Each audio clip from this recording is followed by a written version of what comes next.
మృత్పిండమేకం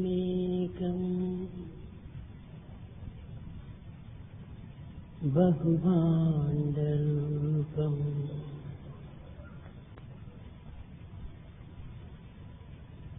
మృత్పిండమేకం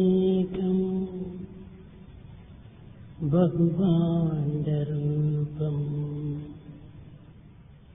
సువర్ణమేకం బహుభూషణాయ గోచీరమేకం బహుధేనుజాత ఏకం పరాత్మం బహుదేవతి మృత్పిండమేకం.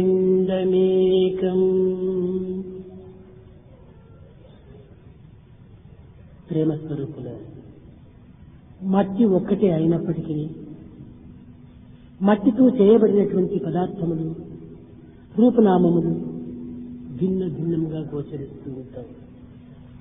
సువర్ణమేకం బహుభూషణాయ బంగారు ఒక్కటే అయినప్పటికీ దానితో చేయబడినటువంటి యొక్క ఆభరణములు యొక్క రూపనామములు భిన్న భిన్నంగా గోచరిస్తుంటాయి. గోచీరమేకం బహుధేనుజాత క్షీరం ఒక్కటే అయినప్పటికీ గోవుల యొక్క రంగులు కాని రూపనామములు కాని భిన్న భిన్నంగా గోచరిస్తూ ఉంటాయి. ఏకం పరాత్మం బహుదేవతి భగవంతుడు ఒక్కడే అయినప్పటికీ అనేక విధమైనటువంటి రూపనామములతో గోచరిస్తూ ఉంటాడు. అగాధమైన సముద్రములో అసంఖ్యాకములైనటువంటి తరంగములు ఆవిర్భవిస్తుంటాయి. తరంగములు భిన్న భిన్నములుగా గోచరించినప్పటికీ సముద్రము ఒక్కటే. అదే విధముగానే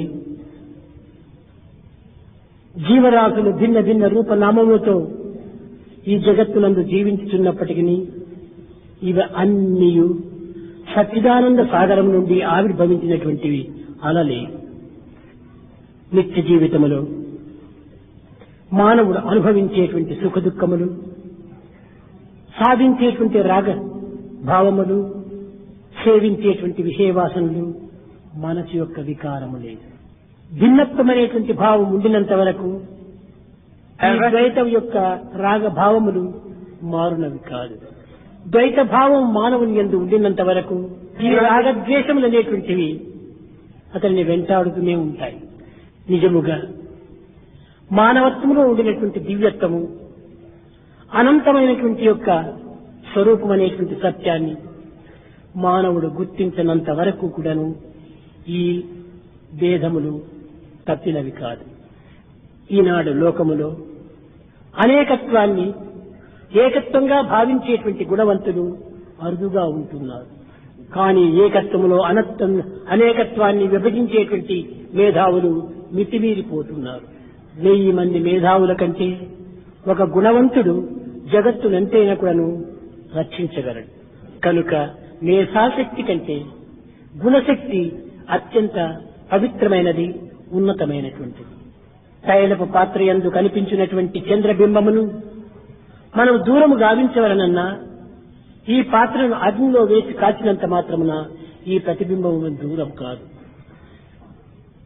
ఈ ప్రతిబింబములకు పాత్ర కారణం కాదు, తైలమే దీనికి ఆధారం. తైలము పాత్రలో ఉండినంత వరకు ఈ ప్రతిబింబము మనకు కనిపించుకునే ఉంటున్నది. కనుక మానవుని యొక్క దేహమే పాత్ర. ఇందులో సంకల్ప వికల్పములైనటువంటి యొక్క తైలమే ఇందులో ప్రతిబింబించేటువంటి యొక్క చంద్రుడు. కనుక దేహమును శిక్షించినంత మాత్రమున ప్రయోజనము లేదు. మనసును అరికట్టాలి, మనసును స్వాధీనం నందుంచుకోవాలి.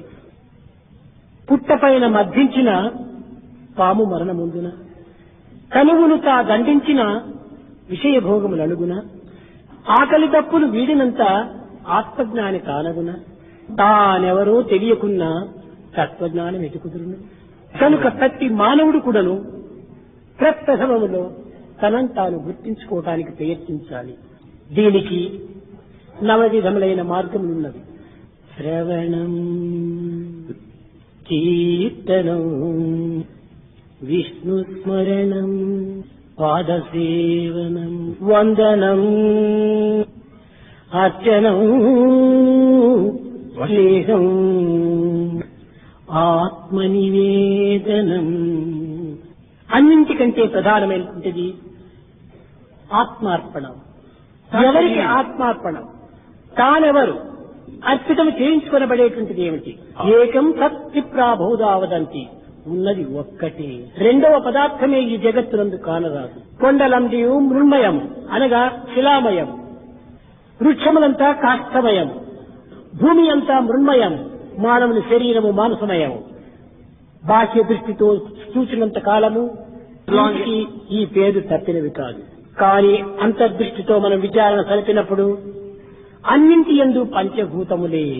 పంచభూతములు లేని ప్రపంచము జగత్తులో కానరాదు. చరాచరములు ఎందుకుడను పంచభూతములే మిళితమై ఉంటున్నవి. ఇట్టి పంచభూత తత్వము ప్రతి మానవుని ఎందుకుడను ఉన్నది. ఈ పంచభూతములే భగవత్ అంశములు. మమైవాంసు జీవలోకి జీవభూత సనాతన. మానవుడే దైవము, జీవుడే దేవుడు. పరమాత్ముడు మానవుని కంటే ప్రత్యేకంగా లేడు. కానీ మానవుడు ఉపాధిని ఆధారం చేసుకుని ఉపాధి భావముతోనే జీవించటం చేతనే దైవత్వమైనటువంటిది గోచరించలేకపోతున్నది. ఈ ఉపాధి భావమును విస్తరించినప్పుడు, ఆత్మభావాన్ని విశ్వసించినప్పుడు దివ్యత్వమైనటువంటి ఆత్మతత్వం అర్థమవుతుంది. లోకములో మానవులకు 3 విధములైనటువంటి స్వభావం ఉన్నది. మొట్టమొదటిది భక్తి రసాత్మకము, రెండవది క్రియాత్మకము, మూడవది విచారణాశక్తి. కనుక మానవుని యందు ఇమోషనల్ భావము, యాక్టివ్ భావము, రేషనల్ భావము అనగా 3 విధములైనటువంటి యొక్క తత్వములతో ఈ మానవత్వము ఈ జగత్తులో జీవింపబడుతున్నది. ఇమోషనల్ భక్తి రసాత్మకమనగా ఏమిటి అనగా దైవమును అనేక విధములైనటువంటి ఆరాధనలు మార్గములందు దైవత్వాన్ని పొందే నిమిత్తమై తాను చేసేటువంటి ప్రక్రియలే ఈ యొక్క భక్తి రసాత్మకము. పూజలు, భజనలు, అర్చనలు, ఆరాధనలు ఇలాంటివంతకుడును భక్తి రసాత్మకం చెందినటువంటిది. భగవంతుడు ఏదో ఒక విధమైనటువంటి రూపమును ధరించి ఈ జగత్తునందు ఒక ఆదర్శవంతమైన యొక్క మార్గమును నిరూపిస్తూ దైవత్వాన్ని పొందేయడానికి మార్గమును నిరూపించినాడనేటువంటి విశ్వాసంతో ఒక శిలను లేక ఒక పిక్చర్ను లేక ఒక వ్యక్తిను ఆరాధన సలుపుకుంటూ రావటం ఇది ప్రథమ మార్గం. కానీ you may worship A picture as a God but not God as a picture. నీవు ఒక పిక్చర్ను భగవంతుడని నీవు భావించవచ్చు, కానీ భగవంతుడి పిక్చర్ కాదు. ప్రతి పదార్థమునందు కూడా నువ్వు దివ్యత్వమనేటువంటి ఆత్మతత్వం లేక దీనికి ఒక ఆకారం అన్నది లేదు. ప్రతి పదార్థమును కూడాను భగవత్ స్థాయికి తీసుకుని పోవాలి. ఇది ఒక బ్యాడ్జ్. ఈ బ్యాడ్జ్ ఈజ్ గాడ్. పైకి తీసుకుని పో. ఇది kerchief. Kerchief is God. Tumbler is God. Plate is God. కనుక అన్నిటినీ ఉన్నత స్థాయికి తీసుకుని పో. కానీ God is badge, God is tumbler, God is plate అని గాడ్ కిందికి దింపకండి. Lower aim is crime. Look up. ఉన్నత స్థాయిలో మనం జీవించడానికి తగిన కృషి చేయాలి. ఈ భక్తి రసాత్మకమైనటువంటి భావము క్రమక్రమేణా ఉన్నత స్థాయికి కొనిపోయేటువంటి మార్గము. ఇది ఇమోషనల్ ప్రాభంతో ఇది అభివృద్ధి అవుతుంది. ఈ ఇమోషనల్ భావం లేకుండా యాక్టివ్ భావం అనేటువంటిది మనకు రచనలో కుదరదు. ఈ ఇమోషనల్ భావముని భక్తి రసాత్మకము అన్నారు. భక్తి తన యందు ఆవిర్భవించినప్పుడే క్రియారూపంలో ప్రవేశిస్తాడు.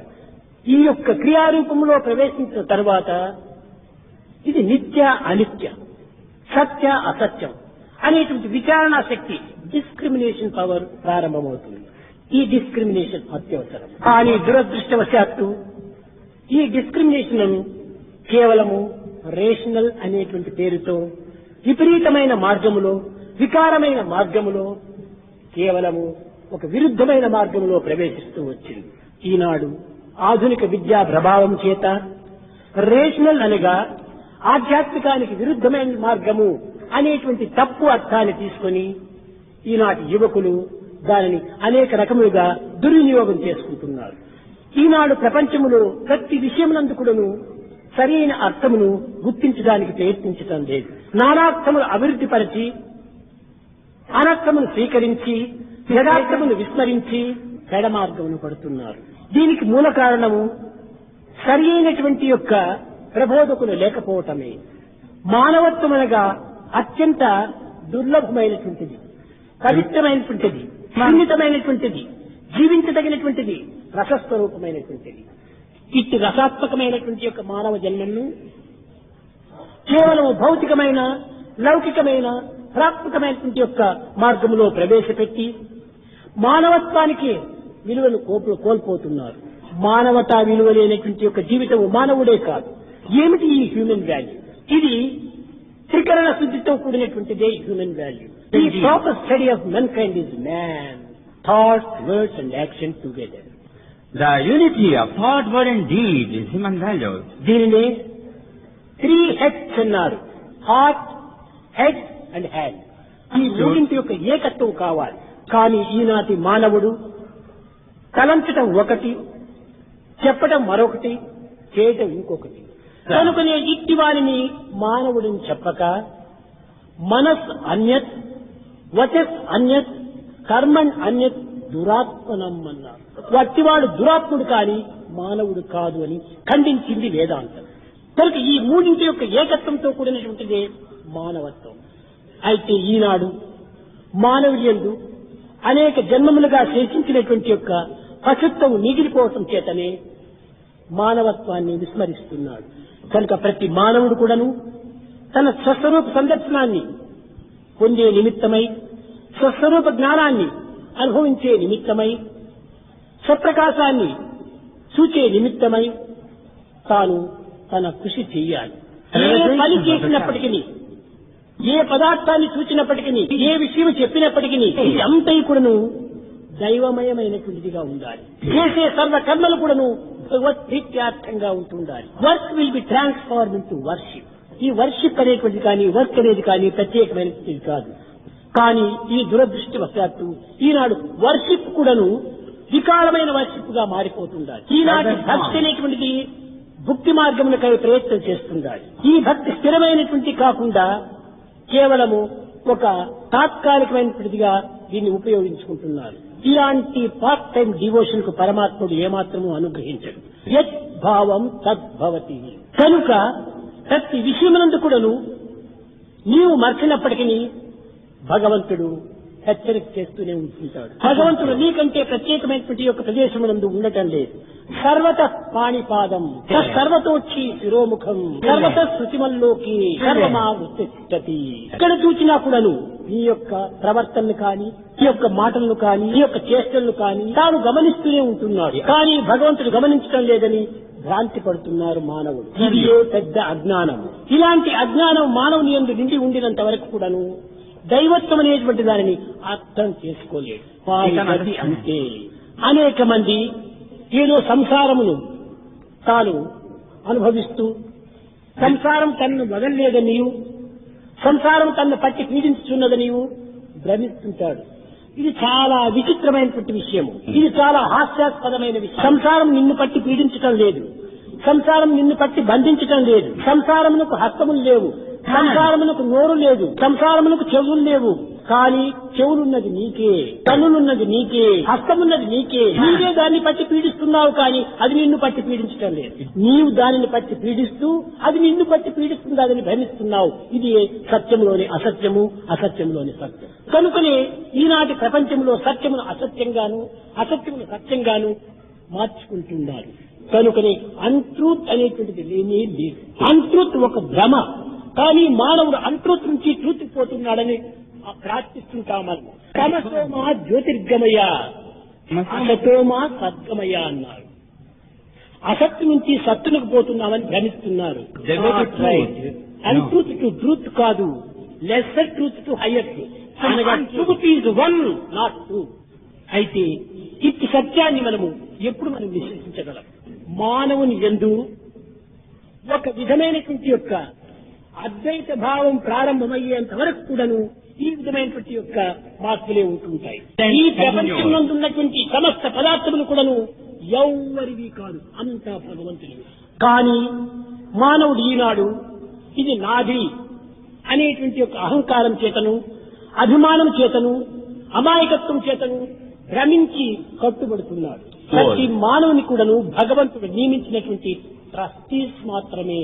అనగా ఈ జగత్తును సరి అయినటువంటి మార్గంలో చూసుకోమని ఒక ట్రస్టీగా పెట్టాడు. ఒక బ్యాంక్ లోపల క్యాషియర్ ఉంటాడు. కానీ ఆ బ్యాంకులో కావలసినంత ధనం ఉంటుండాలి. ఇంత ధనం ఉండినప్పటికీ ఆ ధనములో ఒక్క కాసైనా క్యాషియర్ ముట్టడానికి వీల్లేదు. దానిని సంరక్షించేటువంటి వాడే కానీ దానిని అనుభవించేటువంటి వాడు కాదు తాను. అదే విధముగానే జగత్తునందు ఉన్నటువంటి సమస్త పదార్థములు కూడాను సరి అయిన మార్గంలో ఉపయోగపెట్టి సక్రమమైన మార్గంలో దానిని ఉన్నత స్థాయికి తీసుకుని పోయేటువంటి ట్రస్టీస్ మాత్రమే కానీ నాట్ ఓనర్. కనుక ఈ ఓనర్షిప్ అనేటువంటిది ఎవరికీ లేదు. అయితే ఈ మూడింటి యొక్క తత్వాన్ని ఏకత్వం గావించుకునేటువంటి ప్రయత్నమే సరి అయినటువంటి ownership. Thought, words and action మూడింటి యొక్క ఏకత్వం కావాలి. అదే విధంగానే భక్తి రసాత్మకము, క్రియాశీలత, ప్రేరణ శక్తి ఈ మూడింటి యొక్క ఏకత్వమే నిజమైనటువంటి యొక్క ఆత్మతత్వం. ఎలాంటివి? స్త్రీలు ధరించేటువంటి జడ వంటివి. మూడు కూడాను ఒక్కటిగా చేస్తారు, స్త్రీలు జడగా. భక్తి, ఉపాసన, జ్ఞానము మూడింటి యొక్క ఏకత్వమే నిజమైనటువంటి యొక్క దివ్యత్వాన్ని నిరూపించేటువంటిది. కనుక you are not one person, three. The one you think you are, the one others think you are, the one you really are. అలాంటి తత్వంలో మనం ప్రయత్నించాలి. ఇది అన్ని మతములు యందు కూడాను ఈ మూడింటి యొక్క భిన్నత్వాన్ని ప్రబోధించి ఈ భిన్నత్వంలో ఉండేటువంటి ఏకత్వాన్ని అందిస్తూ వస్తున్నాయి. క్రిస్టియన్ మతములందు కూడాను I'm the messenger of God అన్నాడు. రెండవది I'm the son of God అన్నాడు. Third I and my father are one అన్నాడు. ఇది పర్షియన్ మతంలో కూడాను I am in the light, second the light is in me, third I am the light. ఈ విధమైనటువంటి యొక్క మార్గములు భిన్న భిన్నమైనప్పటికీ అన్ని మతముల యొక్క ఏకత్వాన్ని ప్రబోధించేటువంటిదే నిజమైనటువంటి ఆధ్యాత్మికం. ఏ మతమును కూడాను మనము ద్వేషించకూడదు, ఏ యొక్క ఆరాధనను కూడాను మనం హాస్యాస్పదంగా చూడకూడదు. అన్నింటి యందు ఉండినటువంటి ఏకత్వాన్ని మనం గుర్తించడానికి తగిన కృషి చేయాలి. దైవం నీకంటే భిన్నముగా లేడు, కానీ నీకంటే భిన్నముగా ఉన్నాడని చెప్పిన భ్రమించి అనేక విధమైనటువంటి ఆరాధన చేత మనము అనుభవిస్తున్నాం. క్రమంలో ఈ కర్మోపాసన అత్యవసరమే. కానీ ఎంతకాలము ఈ కర్మోపాసన ఎందే కాలమును గడుపరాదు. క్రమక్రమేణా ఉన్నత స్థాయికి చేరాలి. ఈ విధమైనటువంటి మార్పులు సంభవించినప్పుడే మానవత్వం పరిపక్వమైనటువంటి దివ్యత్వాన్ని పొందగలుగుతుంది. దీనిని భారతీయ సంస్కృతి అందు వేదాంతమును పూర్ణమద పూర్ణమిదం పూర్ణాత్ పూర్ణముదచ్యతే పూర్ణస్య పూర్ణమాదాయ పూర్ణమేవావశిష్యతే. పూర్ణం ఏమిటి? ఈ పూర్ణం అన్నింటి ఎందుకు మనము క్వాలిటీని చూడాలి. 1 కిలో బెల్లం ఉంటుండాలి. 1 కిలో బెల్లం తీసుకుని వచ్చావు, కిలో బెల్లంలో కొంచెం తుంచి కాఫీలో వేసుకున్నావు, ఇంకా కొంచెం తుంచి టీలో వేసుకున్నావు, ఇంకా కొంచెం తుంచి పాయసంలో వేసుకున్నావు. అయితే ఈ టీ, కాఫీ, పాయసం అన్ని కూడా తీయగానే ఉంటుండాలి. ఇది బెల్లం తక్కువ, క్వాంటిటీ తక్కువ, కానీ క్వాలిటీ ఒక్కటే. ఏమిటి? ఆ మాధుర్యం ఒక్కటే. అది పూర్ణమే, ఇది పూర్ణమే. 1 కిలో బెల్లము పూర్ణమే, ఈ పీస్ ఇది కూడా పూర్ణమే, కానీ అంతా పూర్ణమే. ఈ పూర్ణమనగా ఏమి? అన్నిటి యందు ఉండినటువంటి క్వాలిటీనే పూర్ణమి. కాబట్టి ఈనాడు మానవుని యందు ఉండినటువంటి యొక్క ఈ క్వాలిటీ అవసరం, కానీ క్వాంటిటీ కాదు. నీవు క్రిస్టియనా, నీవు మహమ్మదన్సా, నీవు జోరాస్ట్రియమా, నీవు ఇంకా బుద్ధుడా, నీవు హిందువా అనేటువంటి ఇవి కాదు మన యొక్క క్వాలిటీస్. నేను మానవుడను, అదే నిజమైన క్వాలిటీ. కనుక నీవు మానవత్వం అనేటువంటి క్వాలిటీని నీవు పెంచుకుంటూరా. ఈ మానవత్వం అనగా ఏమిటి? మంచి నడత కలిగినటువంటిది మానవత్వము. కనుక భారతీయ చరిత్ర యందు పవిత్రమైనటువంటి యొక్క ఇతిహాసము యందు కూడాను మనుజా అని పేరు పెట్టారు దీనికి. ఈ మనుజా అని ఏమిటి? ఈ మనుజ అంటే అర్థం మనువు నుంచి జా పుట్టినటువంటి వాడు మనుజుడు. మనుజుడు మానవుడు అనేటువంటి వాడు మనుష సంతతి వాడు. మను చక్రవర్తి, మను ఋషి. కనుక ప్రతి మానవుడికి ఋషిమయమైనటువంటి వాడు. కానీ ఋషిమయమైనటువంటి మానవత్వాన్ని రుచిమయంగా మార్చుకుంటున్నాడు. కానీ ఋషి స్వభావం మానవుని యందు పుట్టిపడాలి. పవిత్రమైన భావములు అతనిలో ఉట్టిపడాలి. దివ్యమైన నవ్యమైన భావములు అతనిలో ఆవిర్భవించాలి. దురదృష్టవశాత్తు ఈనాటి విద్యా ప్రభావం చేత అన్ని దుర్బుద్ధులే ఆవిర్భవిస్తున్నాయి, అన్ని దురాచారములే అనుభవిస్తున్నారు. కానీ ఎక్కడ ఎడ్యుకేషన్ ఉందో అక్కడనే ఈ దురవస్థలన్నీ కూడా అభివృద్ధి అవుతుంది. ఈ పట్టణముల కంటే అడవుల లోపల ఏదో అడవి వాసులుగాను, ఏదో ఒక విధమైనటువంటి అనాగరికులుగాను ఉండినటువంటి వారి అందే ఇంకా అంతో ఇంతో న్యాయము, నీతి, నిజాయితీ నిత్యం.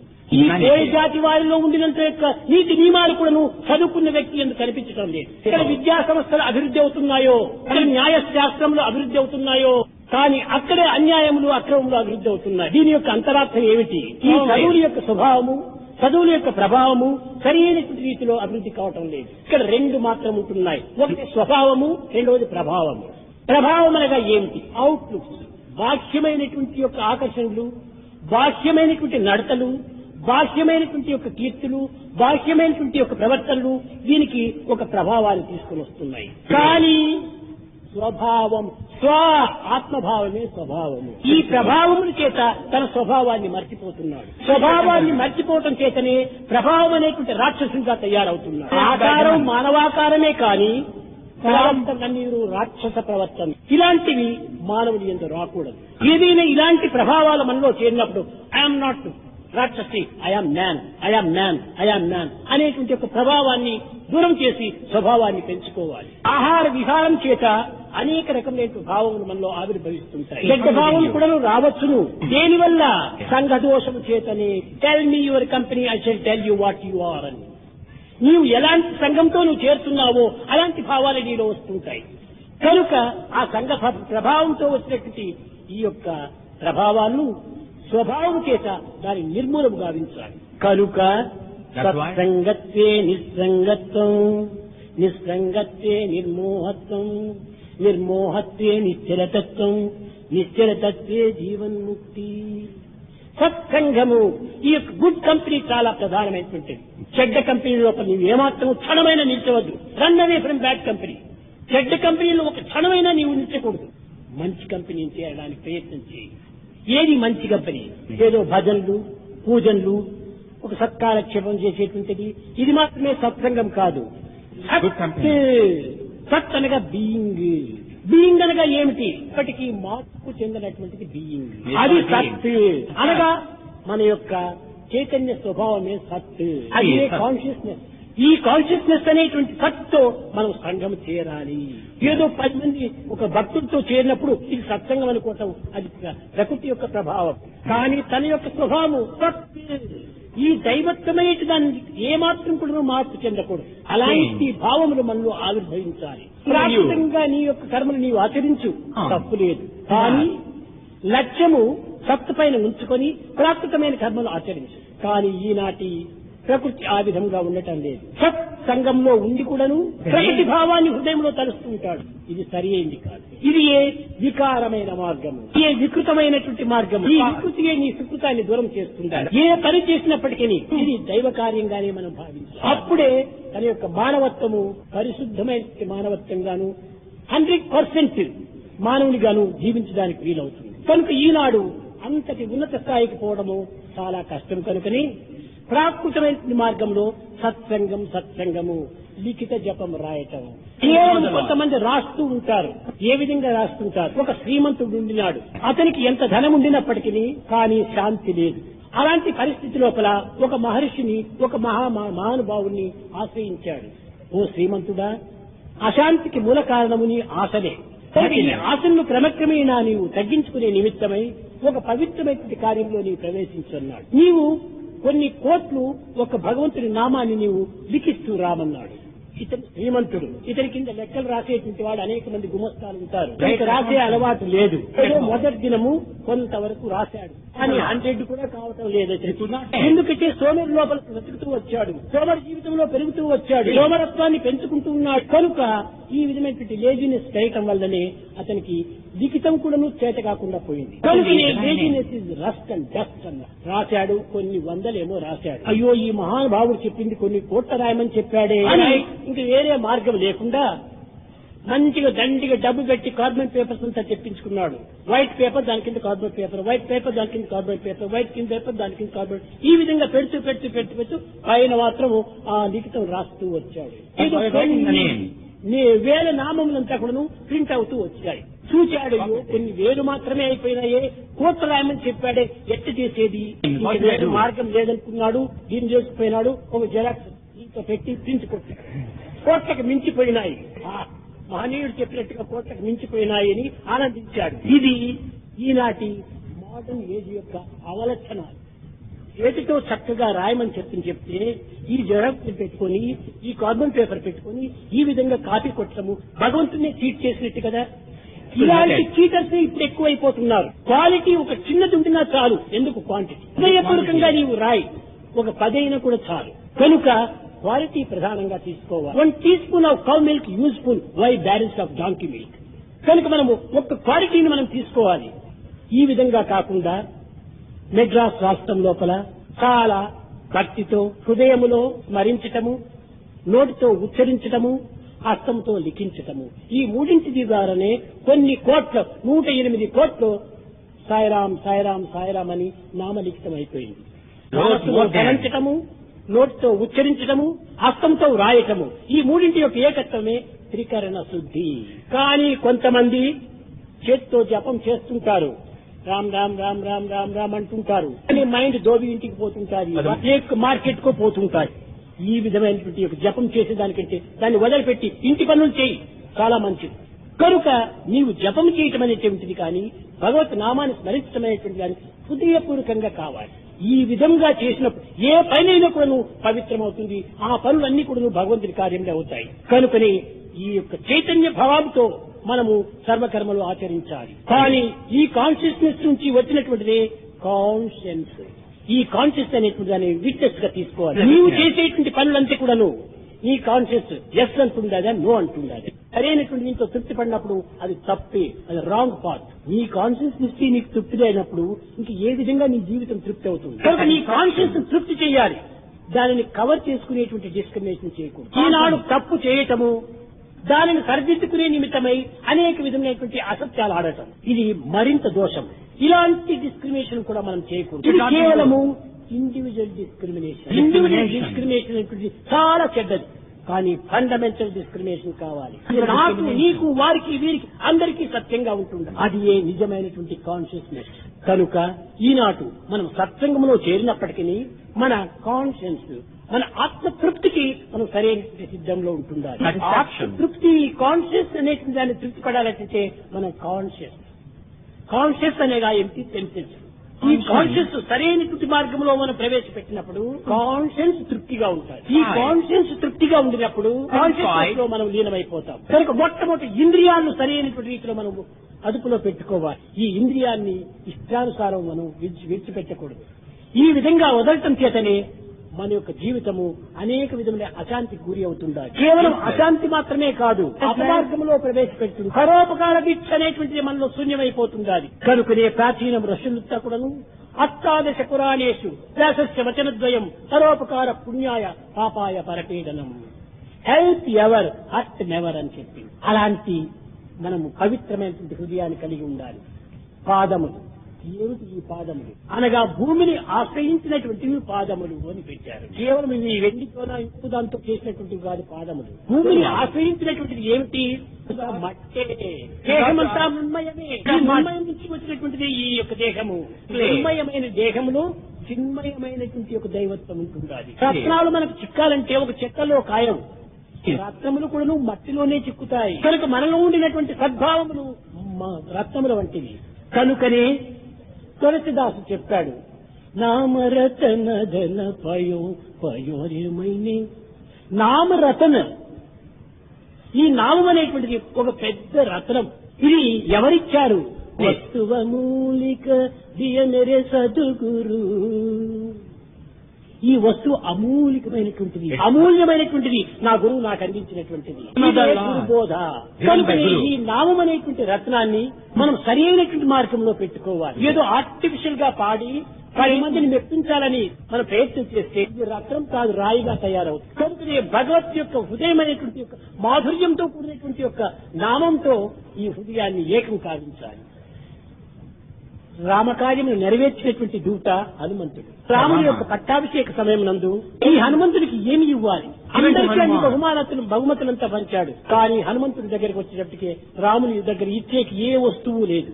అప్పుడు చెప్పాడు సభ లోపల, రఘుపతి కార్యం వీడేచిన కపిరాజశిఖామణి ఇతడయ్యా, అలములు పురికొని జగముల వెలసిన హన్మద్గురుడు ఇతడయ్యా, పరిపరి లంకాపురమున జొచ్చిన పురవరశౌజుడితడయ్యా. ఈ విధంగా హనుమంతుని వర్ణించి ఈ రామరాజ్యమునకు, ఈ రామకథకు ప్రధానమైనటువంటి సూత్రధారుడు హనుమంతుడే. ఓ హనుమంత, నీకు ఇచ్చేటువంటి పదార్థము నా దగ్గర ఒకటి లేదు, నన్ను నేనే ఇచ్చుకుంటున్నానని ఆ హనుమంతుని కౌగిలించుకున్నాడు. కానీ సీత చూసింది. కానీ ఈ సత్యం అందరూ గుర్తుంచుకోలేరు కదా. తనను తాను ఇచ్చుకున్నటువంటి విషయం అందరికీ తెలియదు కదా. ఇంత పెద్ద సభ లోపల ఇంత గొప్ప కార్యంలో సాధించినటువంటి హనుమంతులకు ఏ కించిత్తైన కూడా బహుమతి ఇవ్వకూడదా? స్త్రీల యొక్క హృదయము మహాజాలి గుణము. కనుక సీత యొక్క వివాహ సమయం నందు జనకుడు చాలా విలువైనటువంటి ముత్యపు హారాన్ని ఇచ్చాడు ఆయనకు. అప్పుడు ఆ మెడలో ఉన్నటువంటి ముత్యపు హారాన్ని తీసి, హనుమంత, నీకు బహుమతంగా ఇస్తున్నా. ఈ హనుమంతుడు ఒక్కొక్క ముత్యమును తీశాడు, కొరికాడు, చెవు దగ్గర పెట్టుకున్నాడు, ఇద్దరు పారవేశాడు. తక్షణమే సీతకు చాలా కష్టమేసింది. అయ్యో, హనుమంతుడు చాలా గొప్ప మేధావి అని, తెలివితేటలు గలవాడని భావించాను. అని ఇంకా కోటి బుద్ధి పోలేదు కదా, ఇంత విలువైనటువంటి ముత్యాన్ని పారవేస్తున్నాడే అని తిరిగి యోచించింది. అర్థం లేని కార్యాన్ని హనుమంతుడు చేయడు. హనుమంతుడు పిలిచి, నీవు ఈ విధంగా చేయడానికి ఏది కారణం ప్రశ్నించింది. అప్పుడు హనుమంతుడు చెప్పాడు, తల్లి, ముత్యం విలువగా ఉండవచ్చును, ప్రాకృతమైన విలువ ఈ ముత్యానికి, కానీ ఆధ్యాత్మికంలో దీనికి విలువ లేదు అన్నా. దీనికోసము రామా అనేటువంటిది ప్రతి పదార్థం నందు కూడా ఉండినప్పుడే ఆ యొక్క పదార్థం నాకు ఇష్టము. నేను చూశాను, కొరికి చెవులో పెట్టుకున్నాను, ఏమి దీంట్లో రామనామమే లేదు. రామనామము లేనటువంటి ముఖ్యమైన ఒక రాయితో సమానం అన్నాడు. అప్పుడు సీత ఆశ్చర్యపడి, హనుమంతుని యొక్క భక్తి ప్రపత్తుల యొక్క శక్తిని ప్రపంచానికి బోధించే నిమిత్తమే సీతకు తెలుసును, కానీ ప్రపంచానికి బోధించాలి. హనుమంత, జడమైన పదార్థములో చైతన్యవంతమైనటువంటి యొక్క భగవంతుని నామం ఉంటుందా? సర్వము భగవంతుని మయమే.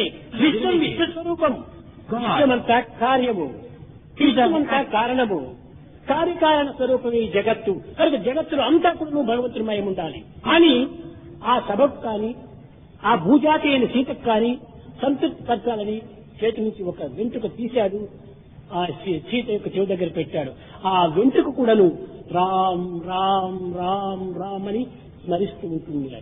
కనుక భక్తుడంటే తన యొక్క రక్తమంతా కూడాను భగవత్ నామంలో మిళితమైపోతుంది. అటువంటి వాడు కనుకనే రామదూతగా తయారయ్యాడు. తానుకు అహంకారం లేదు, ఆడంబరం లేదు, అసూయ లేదు, చెడ్డ భావములు అతని ఏమాత్రం లేదు. లంకలో ప్రవేశించాడు. అశోకవనంలో సీతను వెతుక్కున్నాడు. ఈ వింతకోటి ఎక్కడి నుంచి వచ్చిందని రాక్షసులందరూ కూడా ఒక విధమైన విచిత్రంగా చూస్తూ ఉంటున్నారు. ఒకడు ప్రశ్నించాడు, ఎవరు నీవు, ఎక్కడి నుంచి వచ్చావు అని ప్రశ్నిస్తే జవాబు ఏ విధంగా చెప్తున్నా? ఎంత శక్తివంతుడు హనుమంతుడు! హనుమంతుడు శాంతుడు, గుణవంతుడు, హనుమంతుడు బలవంతుడు. కనుక అలాంటి వాడు చెప్తున్నాడు, దాసోహం కోసలేంద్రస్య, నేను శ్రీరామచంద్రుని దాసుడను అన్నాడు. చూశాడా? ఇంత గొప్ప బలవంతుడు, ఇంత గొప్ప జ్ఞానమే, ఇంతవంటి గొప్పవాడు కూడా నేను దాసుడని చెప్పుకుంటున్నాడే కానీ తాను అహంకారాన్ని ఏమాత్రము ప్రకటించుకోలేదు. భక్తుల యొక్క సరి అయినటువంటి లక్షణం. అందుకోసమనే భగవద్గీతలో కొంచెం విషయం చెప్పాడు. వాసహ అన్నాడు. అయ్యా, నీవు ఎక్కడ నివసిస్తున్నావు, నీ ఆధారం ఏమిటి అని ఎవరైనా ప్రశ్నిస్తే, నేను హాస్టల్లో నివసిస్తున్నాను, నేను క్వార్టర్స్ లో ఉంటున్నాను, నేను హోటల్లో ఉంటున్నాను, నేను మా ఇంటిలో ఉంటున్నాను, ఇవి కాదు సరైన జవాబులు. ఎక్కడ నివసిస్తున్నావు? ఆత్మలో నివసిస్తున్నావు, అది కరెక్ట్ ఆన్సర్. కనుకనే ఈ ప్రశ్నలకంతా కూడా సరైనటువంటి ఆన్సరు ఎవరు చెప్పేటువంటి వారు లేకపోవటం చేతనే మానవుడు అనేక భిన్నార్థములు తీసుకొని నానార్థంలో పెంచి అనర్థాన్ని స్వీకరించి యథార్థాన్ని విస్మరిస్తున్నాడు. కనుక అన్ని చరిత్ర కూడాను రామాయణం కానీ, భారతం కానీ, భాగవతం కానీ, బైబిల్ కానీ, పురాణం కానీ, గ్రంథరాజ్ అన్నింటి ఎందుకును దివ్యమైనటువంటి యొక్క భావములు ఒక్కటే. ఏ మతాన్ని కూడా మనము విస్మరించకూడదు.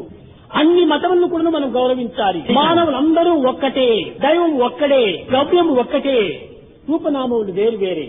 కనుక ఈ భావాన్ని మనము దృఢం పరచుకోవాలి. ఈనాడు తమిళ దేశం లోపల దీనికి పూర్వము లిఖిత జపము అని ప్రారంభించారు. అది ఎటువంటిది? సమష్టి జపము. ఏకంగా కూర్చొని రాయటం కాదు, అనేక మంది కూర్చొని సమష్టి లిఖితాన్ని ప్రారంభిస్తూ వచ్చారు. ఈ సమష్టి దీంట్లో ఎంత ఆనందం ఉంటుందో చెప్పడానికి వీలు కాదు. ఈ భజన అనేటువంటిది కూడాను అన్ని కంఠములు చేరి ఏకమైపోయి ఆ యొక్క శృతి లోపల లయమైపోయి దివ్యమైనటువంటి భావాన్ని ఆవిర్భవింప చేస్తూ వచ్చింది. కనుకని ఈ సమష్టి భజన అనేటువంటిది గురునానక్ ప్రారంభించాడు. అందరూ కలిసి పాడినప్పుడు ఎంత హాయిగా ఉంటుంది. ఒక్కరొక్కరు పాడినప్పుడు దానికి రాగమో, తాళమో, విభావమో తప్పిపోతుంటాయి. అందరూ ఏకంగా పాడినప్పుడు ఎంత డివైన్ వైబ్రేషన్, ఈ యొక్క దివ్యమైనటువంటి శక్తి ఆవిర్భవిస్తుంది. ఇది ఒక క్లాత్. ఇది అనేక దారములతో కూడినటువంటిది. అనేక దారములు చేయటం వల్ల ఎంత గట్టిగా ఉంది చూడండి. దీన్ని ఒకటి తర్వాత ఒకటి థ్రెడ్ తీసివేస్తే ఆ థ్రెడ్స్ 2 వేళ్లతో తుంచివేసి విడివిడిగా ఉండినప్పుడు బలహీనం అయిపోతుంది. ఈ యూనిటీ అందరూ చేరేటప్పటికి బలం ఎక్కుతుంది. కాబట్టి యూనిటీ ఈనాడు చాలా అవసరం. ఈ యూనిటీ లేకపోవటం చేతనే యూనిటీ అభివృద్ధి అవుతుంది. కనుక ఏనాడు యూనిటీ వస్తుందో అప్పుడే మనలో ప్యూరిటీ ఏర్పడిపోతుంది. ఎప్పుడు ప్యూరిటీ వచ్చిందో యూనిటీ ఆటోమేటిక్ గా మనకు. ఈనాడు ప్యూరిటీ లేదు, యూనిటీ లేదు, డివినిటీ లేదు, కమ్యూనిటీ ఉంటుంది మాత్రం. ఇది ఏ నిజమైనటువంటి మానవత్వానికి విరుద్ధమైనటువంటి మార్గం. మానవుడనగా యూనిటీ, అందరి ఏకత్వం కావాలి. ఆ విధమైనటువంటి ఒక దీంతో మనము దైవత్వాన్ని స్మరించాలి. ఇప్పుడు పాదములు, ఈ పాదములు పూజించడానికి కారణం ఏమిటి? భగవంతుని టచ్ చేయాలి. అయితే ఏ విధంగా టచ్ చేయాలి? ఏదో ఇక్కడ ఇక్కడ టచ్ చేస్తే ప్రపంచం అనేక రకమైనటువంటి భిన్నార్థములు తీసుకుంటుంది. కనుకనే భూమిని ఆశ్రయించినటువంటి పాదాన్ని మనం టచ్ చేయవచ్చును అని దీనికి ఒక విధమైనటువంటి యొక్క ఆధ్యాత్మికంగా ఒక అంతరార్థాన్ని తీసుకున్నారు. ఎక్కడైనా సరే టచ్ చేస్తే చాలు. కానీ ఆ విధమైన యొక్క పదమును ఉపయోగపెట్టుకుంటే ఇంకా టచింగ్ కు అందరూ తలలంతా బెరికేసేస్తారు. పాదస్పర్శ అని పెట్టారు. దీనికి వైజ్ఞానికమైన అర్థం కూడా మరొక ఉంటుంది. ఈ బ్లడ్ కింద నుంచి సర్క్యులేషన్ అయిపోతూ పైకి వస్తుంటారు. కనుక అక్కడ సర్క్యులేషన్ టైం లోపల చాలా మంది ఈ బొటన వేళ్లు మాత్రమే ముక్తూ ఉంటారు. అక్కడ మనిషి యందు ఒక విధమైన కరెంట్ ఉంటుండాలి. అది దివ్యశక్తి ఎనర్జీ. ఈ ఎనర్జీ అనేటువంటిది చాలా వరకు చాలా తీవ్రంగా ఉంటుంటుంది. ప్రాకృతమైన దృష్టితో చూసినప్పుడు ఈ దేహం దేహంగా కనిపిస్తుంది. కానీ ఆధ్యాత్మిక దృష్టితో చూసినప్పుడు ఈ యొక్క దేహము చుట్టూ కూడా ఒక విధమైనటువంటి తేజస్సు ఉంటుంది. తేజస్సు మాత్రమే కాదు, ఈ తేజస్సు నుంచి కూడా ఓజస్సు కూడా బయలుదేరుతుంది. దాని నుంచి కూడా ఒక వైబ్రేషన్ కూడా. దర్శనం పాపనాశనం, సంభాషణం సంకటనాశనం, స్పర్శనం కర్మ విమోచనం. నెగిటివ్ పాజిటివ్ చేరినట్టుగా ఈ భక్తుని యొక్క దేహము భగవంతుని యొక్క దేహము చేరినప్పుడే ఇక్కడ 2 విధాల ఏకమైపోయి దివ్యత్వమైనటువంటి శక్తి ఆవిర్భవిస్తుంది. చిన్న ఉదాహరణ ఇది వైర్. ఈ వైర్ లోపల పైకట్టు ఒక విధమైన ప్లాస్టిక్ వైర్ ఉంటుంది. దీని లోపల కాపర్ వైర్ ఉంటుంది. అయితే ఈ ప్లాస్టిక్ వైర్ 2 కలిసినప్పుడు కరెంటు ప్రసరించదు. ఈ ప్లాస్టిక్ కొంచెం కట్ చేసి లోపల ఉన్న కాపర్ వైర్ చేరినప్పుడే ఈ కరెంటు ప్రసరిస్తుంది. కాబట్టి మన దేహములంతా కూడా ప్లాస్టిక్ వైర్, లెదర్ వైర్.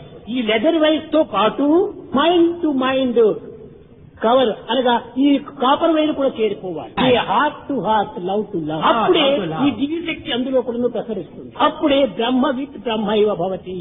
దీనివల్ల ఇద్దరు ఒకటైపోతారు. చూసారా ఎంత అంతరార్థాలు ఉంటున్నాయి ఆధ్యాత్మిక మనందు. ఈ ఆధ్యాత్మికం యొక్క అంతరార్థాన్ని గుర్తించుకోలేకపోవడంతో అనర్థాల్లో పడిపోతున్నారు.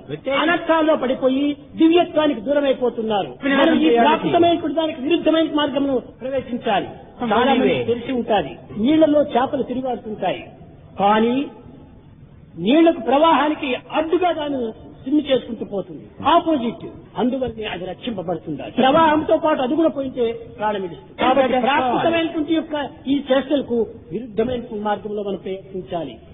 అప్పుడే మనం దివ్యత్వాన్ని మనం సాధించడానికి. కనుక ప్రాకృతమైన దాంతో మనం కూడా ప్రాకృతంగా పోతే మనం వెళ్లిపోతాం సముద్రాన్ని. గంగలో ఒక చిన్న స్టిక్ వేసినామంటే సులభంగా చేరిపోతుంది సముద్రాన్ని. కాదు, దానికి విరుద్ధంగా నడుచుకుంటూ వెళ్ళిపోతే గమ్యానికి వచ్చి చేరిపోతుంది. కొంచెం ఏమైనా అనుకోయి, కానీ నేను గమ్యాన్ని చేరాలి. చాలా మంది అడుగుతుంటారు, ఐ వాంట్ లిబరేషన్. ఏంటి లిబరేషన్ అంటే అర్థమే తెలియదు, కానీ లిబరేషన్ కావాలంటే వస్తున్నాడో తనకే తెలియదు. ఏ చిక్కితే తనకు తెలిసిందే, చిక్కిందని ఆనందిస్తాడు. కనుక లిబరేషన్ అంటే ఏమిటి? ఏకత్వం కావాలి. ఏమిటి ఈ ఏకత్వము? ద్వైతం కాకుండా అద్వైతం అనగా రెండింటి యొక్క ఏకత్వం కావాలి. God and I are one.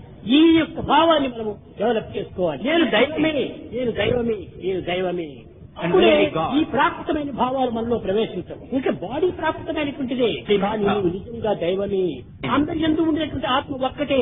ఇలాంటి ఏకత్వాన్ని మనం గుర్తిస్తూ పోవాలి. అట్టి ఏకత్వం మనకి ఎట్లా ప్రాప్తిస్తుంది? ఏదో భగవంతుని యొక్క నామస్మరణ చేస్తూ రావాలి. ఇంతే కాదు, భగవత్ భావాలే మనం ఎందుకు ఆవిర్భవించాలి. భావములు, దుర్గుణములు, దురాలోచనలు రానేకూడదు. రాములు కూడాను లక్ష్మణ్ణి మెచ్చుకున్నాడు. పాపం లక్ష్మణుడు చిన్నవాడే, కానీ అలాంటి పరిస్థితి లోపల రాములు కూడాను 2 చేతులు పట్టుకుని లక్ష్మణ్ణి, నాయన నీవు వయసులో చిన్నవాడే, కానీ గుణములో నీకంటే పెద్దవాడు మరొకటి లేడు. ప్రపంచంలో వెతికితే సీత వంటి సీతలు ఎంతమందో చిక్కగలరు, కానీ కౌసల్య వంటి తల్లులు కూడా అనేక మంది చిక్కగలరు, కానీ నా లక్ష్మణుడు వంటి సోదరుడు నాకు ఇంకా చిక్కడు. మంచి వయస్సు, చిన్న వయస్సు. 20 సంవత్సరాలు రాములకు, లక్ష్మణుడు 23 సంవత్సరాలు సీతకు. ఈ ముగ్గురు కూడాను మంచి యవ్వన వయస్సు. అరణ్యం లోపల ఒకే పర్ణశాల లోపల 13 సంవత్సరంలో 2 నెలలు జీవిస్తూ వచ్చారు. 10 years 2 months. కానీ అలాంటి పరిస్థితి లోపల కూడాను లక్ష్మణుని మనసు ఏమాత్రమో చెల్లించలేదు. చిత్రకూట పర్వతం పైన వారికి ఏదో ఒక బంగారం, ఒక నగల మూట చిక్కిందని దానిని చూడమని చెప్పాడు రాములు. మూట విప్పి చూసేటప్పటికి ఏమేమో నగలు ఉంటున్నాయి. అప్పుడు చెప్పాడు లక్ష్మణుడు, నేను ఇవన్నీ వదినవో కాదు నాకు తెలియదు. నాహం జానాని కేయూరే అన్న ఈ కుండలములు అనగా ఈ కంకణములు నాకు ఎవరివో తెలియదు. జానామి కుండలే, ఈ కంకణాలు ఎవరివో నాకు తెలియదు. పరే జానామి అన్న ఈ కాలి అందలు మాత్రమే నాకు తెలుసు అన్నారు. ఈ కాలి అందలు సీతమ్మ వారివే. ఇది నీకెట్ట తెలుసును అంటే, ఇన్ని సంవత్సరములు అరణ్యంలో ఒంటరిగా ఉండినప్పటికీ ఒక్క క్షణమైన సీత ముఖం తానే చూడలేదు. అనగా కార్యందులు మాత్రం ఎందుకు చూచాడు? నిత్యం పాదాభి వందన, నిత్యము పాదవందనం చేసుకునే సమయంలో ఆ అందులను చూచారా? ఈనాటి యువకుల లోపల ఇలాంటి మాటలు వింటే సిగ్గొస్తుంది. వాళ్ళు రాక్షసులుగా మారిపోతున్నారు. ఎవరైనా చూస్తే తల వరకు కాళ్ళ వరకు చూస్తారు. దానికోసమా? ఎందుకు ఈ కన్నులు సూర్యదాస్ మాది పొడుచుకోవచ్చు కదా. అలాంటి ఆదర్శవంతమైనటువంటి యొక్క శీలాన్ని నిరూపించాడు రాముల ముందు.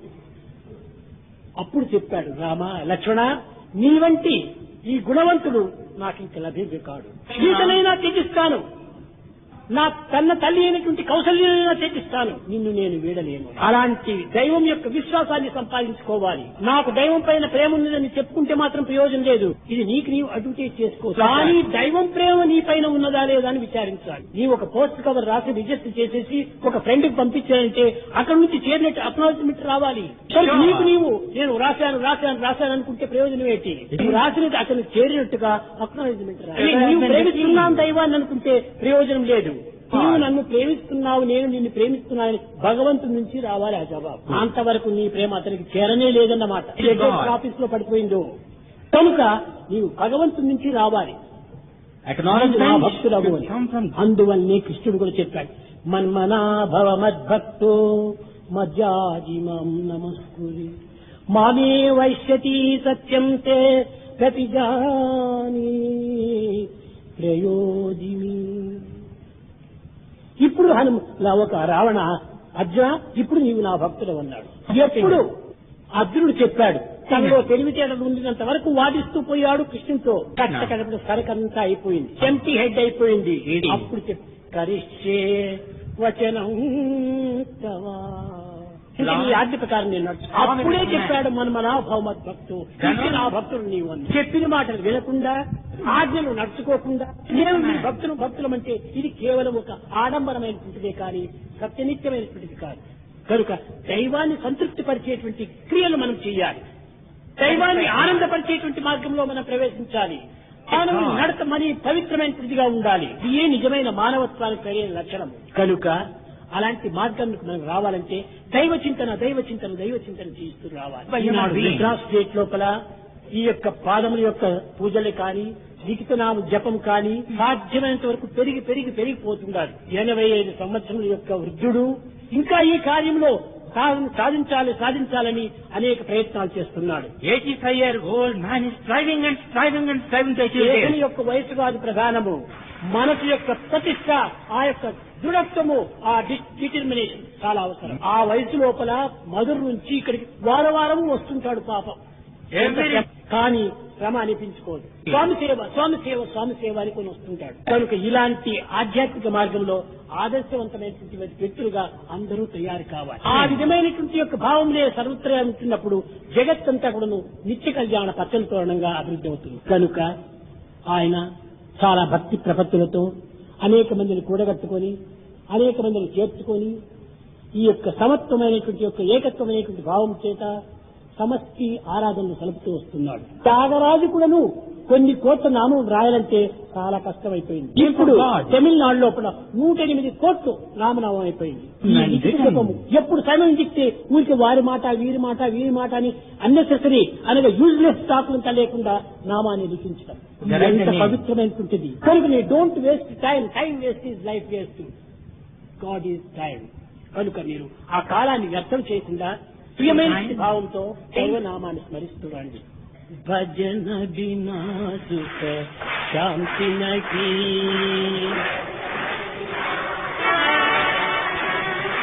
హరి భజన బినా సుఖ శాంతి నహీ,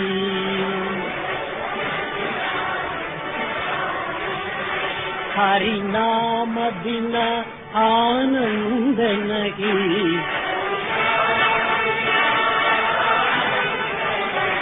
हरि नाम बिना आनंद नहीं,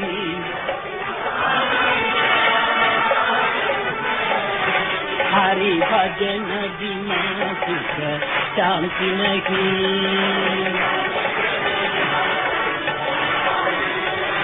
जप जान बिना संयोग नहीं, जप जान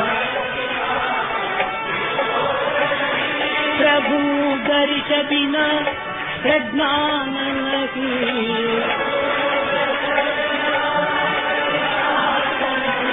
दय धर्म बिना सत्कर्म नहीं,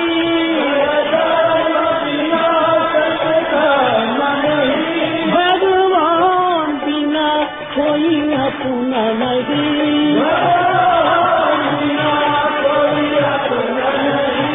हरि नाम बिना परमात्मा नहीं।